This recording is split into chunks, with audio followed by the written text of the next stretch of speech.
Greg Villano with Diamond Offshore. Just real quickly, we're based in Houston, Texas. We operate a fleet of 23 vessels and MODUs, or mobile offshore drilling units, around the globe. If you're curious why I don't have quite the Texas accent and didn't say good morning, y'all, actually, I grew up in the mountains of Adirondack Mountains of New York State, and I'm a damn Yankee. Been in Texas about 13 years, almost 14 years now. So that's therefore not quite the typical Houston accent. Again, growing up in New York, one of my first jobs, actually as a young man, was operating a forklift, if you could imagine. And some of you may enjoy the scene there. Nice, simple truck to operate. I was able to move 2x4 lumber around the house on the shag rug with the Spirit of 76 wallpaper there in the background. So if that may give you any idea of my age for you. The comparison there being a very simple machine, and the photo next to that is actually one of our highly automated drill ships. I don't know which exact name that one is, but we actually have 4 sister ships that are all identical to what you see in the photo. That particular vessel, just to give you an idea size-wise, it's 757 feet long, 118 feet wide, about 65 feet tall from the actual hull, bottom of the hull to the deck space on it, the main deck. There's about 36 feet of that vessel in the water now that you can't see in the photo. These vessels have the capability of generating up to 13,000 13K kilowatts, and that powers everything on the vessel. Obviously, the vessel is sitting in the middle of the ocean, so it's generating its own electricity. Systems within the vessel, there's no anchors involved. These rigs are all dynamically positioned, so there's 6 thrusters underneath the vessels that are using GPS signals from satellites in the sky, and actually from beacons that are placed on the seabed to keep that vessel in position no matter what the wind, current, storms, anything else that may come along, obviously within certain parameters. But it keeps that vessel positioned over a well or wellhead that can be anywhere from, well, the maximum operating depth for this vessel is 10,000 feet of water. At the bottom of them, say 8,000 feet, if they're in 8,000 feet of water, once that wellhead's in place, they can actually drill up to 40,000 feet below the seabed. Again, they're connected to that wellhead via a riser or a tube. And again, between the vessel dynamic positioning system keeps it on location to keep that tube straight to allow that drilling to take place. So they're linked to the seabed, but maintaining position at the same time. There's a picture of me in my skinnier days holding up a handrail on one of those vessels.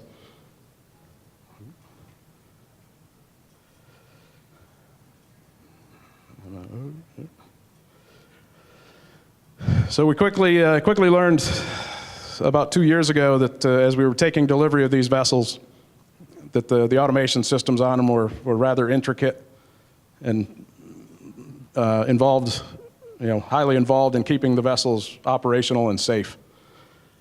Our management understood these risks after, again, the older vessels in our fleet are nowhere near as automated as these. So we actually have some actual jackup vessels that can only operate in 300 feet of water, and they're working off legs. So very limited control systems, maybe 2 or 3 PLCs on the entire vessel, and everything else was just a manual process. So based off of our latest and greatest company missions and values statements, we knew that we needed to take a proactive effort to at least monitor these vessels and know what was going on within the networks on the vessels. And it was also a huge push from our customers. So we actually work for larger oil companies such as Hess, BP, Anadarko. They're the ones who actually contract us to go and perform this exploratory drilling, looking for gas and oil. So they were starting to implement requirements from pre-job requirements before they would accept the vessel to do work. That we're asking these questions of what are we doing to protect our industrial systems or monitor the systems and manage software and things like this. So again, the complexity and the contractual requirements that were being written in from our customers to do something about this. One of those vessels, the cost to build one of those, we actually got a deal, I think, on the last two for about $650 million each. To give you an idea, the day rates that those vessels generate for revenue for the company, average for the ships themselves are anywhere between $300,000 and $500,000 per day. The older vessels drop down more into the $100,000 to $200,000 per day. So uptime for us is critical. 1 hour of downtime at $500,000 a day can tend to get people's attention very quickly. Complexity on the ships, again, our major issue was we're looking at multiple vendors across multiple networks. The ones you see here named, ABB, National Oilwell Varco, Kongsberg, GE, Rockwell, are the major critical systems within the vessels, again, that control everything from the dynamic positioning and the variable frequency drives for the thrusters to keep the vessel on location, and also for the drives that actually turn the drill bits and the mud pumps and everything involved with the drilling process. Again, power management for us, keeping the lights on. These vessels don't do well when they go in the dark. Depending on the currents and the wind and everything else, if they black out, it's a major problem. Drilling control systems, and again, the BOP controls are actually the blowout preventer. So down at the wellhead on the seabed is an actual system of valves and blades, more or less, that are there to prevent any type of blowout. If we drill into a high pressure gas pocket, that's the control mechanism to choke that well shut and not have it chase all the way up through the riser and explode onto the drill floor. So the BOP control is one of the major safety systems on the vessels.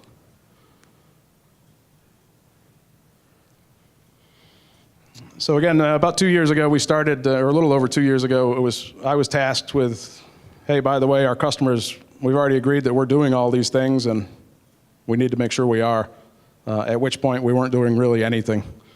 We had no policies and procedures that were related directly to industrial control systems. Those never existed. Again, we had no visibility into the networks to have any idea of how many devices were in the networks or of any new devices that were being added or configurations that were being made, things like that. And then the first few months we spent just trying to find the tools that could help us identify assets and manage those assets better. And it was myself and I have one gentleman that works with me. So it was the department of two that were set with this.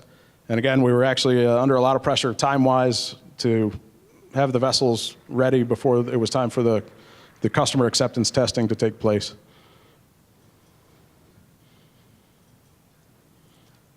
So some of the capabilities, again, that I mentioned, just having the ability for asset inventory and discovery. The newer vessels actually came from the shipyards with detailed drawings of the networks and the devices within those networks. But as soon as we took delivery, and sometimes even before, there may have been additional devices added that never made the drawings or red lines. Secure remote access, going back to vendors reaching out to help, quote unquote, help us. Managing that remote access for us has been a huge problem over the years. We actually pay certain vendors substantial amounts of money to have that remote support available to us. They have a secure tunnel into their system, but we had no visibility into when they were connected, what they were doing. And we even had issues with them connecting to the wrong vessel, thinking they were connected to another vessel and getting ready to make changes that had nothing to do with the vessel they connected to. So we knew that there was a huge risk involved and a gap there for us to be able to manage those vendors. Again, configuration and patch management, we had really no idea what firmware was running in PLCs, available updates for the PLCs. These systems, once those ships start working, they usually won't come into a dock or a shipyard for at least 5 years. So for us to schedule all any upgrades or firmware upgrades, it normally is a maintenance window that only occurs once every 5 years. But we really didn't have the technology to tell us what firmware we were at and what was available as updates. And again, anomaly detection, security intelligence, incident response. We knew that with the short amount of time that we had to spin all this up, that we weren't going to be able to cover this with 2 people in-house. So we needed to find some type of managed service that would offer really everything on the screen here and allow myself and my coworker to just manage that remotely or from internal within the office. And again, for some type of 24/7, 365 monitoring so that we're not attached to our phones more than we already are. To have somebody sitting that was familiar with control systems, to know that there's a log into a system and a configuration was downloaded, and to have an extra set of eyes on all of that.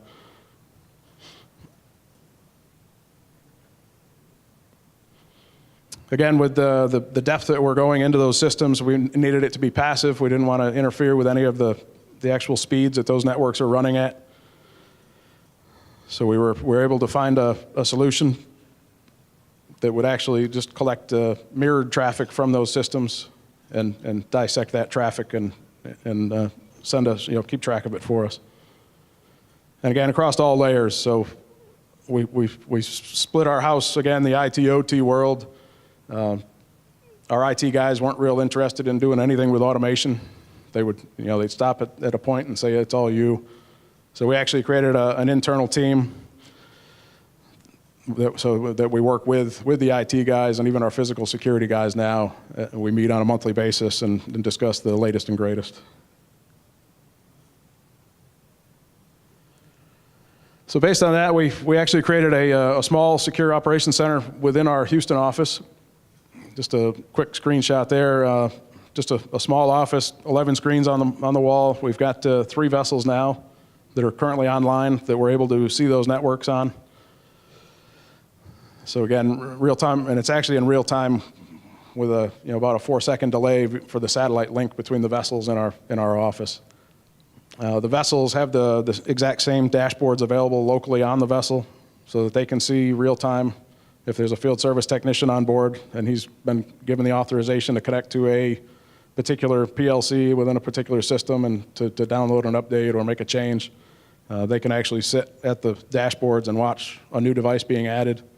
They can see the device, the program, the PLC go from run to stop. They can see the configuration download. They can see it go from stop back to run, and the device the laptop being removed. So all those alerts are local on each vessel, and again, everything replicates back to our secure center, so we have the full fleet view within our Houston office. Again, our biggest concern was our people. Historically, and we wouldn't have known up until recently if there had been any attacks on the systems, but we had more quote-unquote good ET, electronic technicians or electricians that thought that they could just make a quick program change and fix a problem that were causing us more problems. So this actually, we created about 50 pages of policies and procedures based on the industrial control systems, and this was the actual tool that we use to enforce those policies now. So we know, if we receive a document from the ship saying, hey, we're going to download a configuration change to the mud pumps. Once that's approved, we can actually see the connection of a laptop or a remote connection. We can see the file being downloaded. So we've got the validation or the proof of what occurred. This has been beneficial for us with our customers also. Prior to that, the only thing we could really show a customer would be a purchase order that was issued, say, to National Oil Varco that we paid them X number of dollars to go out and do this upgrade, but we had no way of anything beyond that PO. So now we can actually show them the PO. We can show the field service laptop connecting into the network, the configuration being downloaded, and everything time-stamped. And when we provide that documentation, that usually satisfies them rather quickly.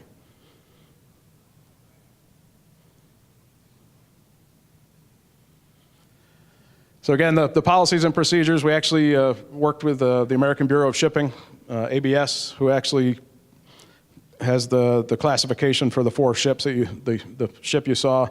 So we worked with them on the maritime side to help us create the policies and procedures based around those industrial systems, again, because of their familiarity with the maritime side of it. We've created training modules for everyone on the ship. Those ships have 210 beds on them that are normally filled around the clock. So the vessels operate 24 hours a day, 7 days a week, 365 days a year. So everybody that arrives on the vessel has just a little checklist that they go through about, don't plug USB devices into any control system, obviously, but even on the corporate side. Again, the Secure Ops Center that we've got locally in our office that we can see everything on. The managed service offsite, which is actually being provided by Cisco. They have, again, people sitting looking at the same screens that we have 24/7, 365, and if they see any major alerts come in, then they're on the phone with us to be sure that we're aware of it. That's more after hours because somebody's normally sitting in that Secure Ops Center Monday through Friday, weekdays. And again, the actual software that's driving all of that is from Clarity, who actually has a booth here. Feel free to stop by and visit with them. The software for us has been amazing. It's night and day into the visibility that it's given us, not only on the devices, but the firmware that's running in the devices, any new devices being added or removed, downloads that are taking place. So it's been, again, a huge advantage for us. And again, it's fairly real time. We've had some little fine tuning of the satellite speed bandwidth that we're allowing this system to utilize on the vessel because it's a shared bandwidth across everything on the vessel. So it's across the corporate IT side, all the emails and internet, the secure ops systems. And again, we've got more vendors that are looking for real-time data coming off the vessels. So the blowout preventer data, drilling data as the well's being drilled. A lot of the customers are looking for all of that information to come back real time now into their operations centers so that they can have people sitting and looking at it from shore also. And again, the secure remote access for vendors. So the solution that we worked into with Clarity on this is a separate application, but we now route all the vendors through Citrix Jump servers in our office. So there's a login for them from the internet into that server, which will point them into a secure remote access application. There's a second individual login there that's not the same as the primary login. Once they validate that second login, it'll show them only the servers that they have access to across particular vessels. So only Kongsberg can see the Kongsberg servers, NOV can only see NOV servers, things like this. At that point, they'll initiate a request to connect. The vessel receives an email alert that says, John Smith at Kongsberg has requested access to this particular server, and the vessel has the ability to approve or deny. So as long as all of our preliminary paperwork is in place and we know, what the guy's doing, why he's doing it, what the rollback procedure is and things like this, then they have the ultimate control to accept that request and allow the connection. Once the connection's established, again, we can actually see it real time in the Secure Center. The vessel can see it real time on their dashboards of the exact screen that is being controlled by the vendor. And the entire session is being recorded. So if we ever have files mysteriously deleted and the remote support guy says, that wasn't me, we can actually roll back the video and play frame for frame what took place within that session. So that's been a huge solution for us based on where we were 2 years ago. And it's placed a huge amount of accountability on the vendors. Again, where before they knew that it was kind of a freelance deal, and if they made a mistake, nobody would know, but now we know. And that's it.